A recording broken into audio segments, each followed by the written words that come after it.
Dollar जो 28 फरवरी को 177 रुपये 47 पैसे का था, आज इंटरबैंक पे 178 रुपये 13 पैसे में बंद हुआ है। इसके अलावा आलमी मंडी में कोयला, गंदम, LNG की कीमतों में बेपनाह इजाफा हो रहा है।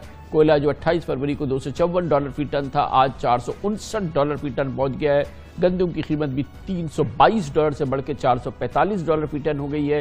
यानी एक हफ्ते में कोयला की कीमत में 80% और गंदम की कीमत में 38% इजाफा हो गया है, जबकि स्पॉट LNG की कीमत भी पिछले एक हफ्ते में तकरीबन 2 गुनी हो चुकी है। गोया तो के इस कीमत को बरकरार रखना आइंदा 4 महीने तक नामुमकिन है। ये वादा तो कर दिया है, लेकिन नामुमकिन है कि पाकिस्तान का खजाना मईशत जो है सह सके इस प्राइस को जो आज है। बिल्कुल ऐसे ही, क्योंकि हुकूमत ने जब ये स्टेप लिया था उस वक्त गुड फेथ में इन्होंने ये काम किया था, लेकिन वहां से प्राइस काफी तेजी से बढ़ी और $98 से आपने देखा $130 बैरल तक प्राइस जो है वो आ गई है। तो मेरा ख्याल है कि इस वक्त जो यानी जो नंबर्स बन रहे हैं, यानी इतनी बड़ी सब्सिडी देना बहुत मुश्किल है। तो और न सिर्फ ये कि हमने है पेट्रोल और डीजल सस्ता बेचना है, बेपनाह सस्ता बेचना है, हमने तो बिजली भी सस्ती करने का वादा किया है ना।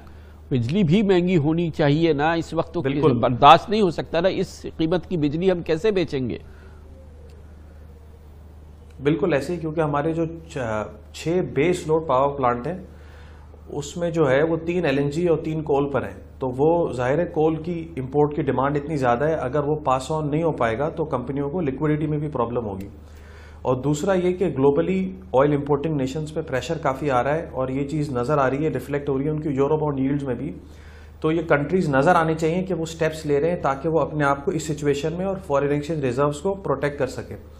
तो उन कंट्रीज़ को प्रोएक्टिव भी नज़र आना चाहिए कि इस सिचुएशन से निपटने के लिए वो क्या कर रहे हैं। तो इसी तरह हमें भी जो है वो प्राइसेस को आहिस्ता आहिस्ता ग्रेजुअली मेरा ख्याल है बढ़ाना चाहिए।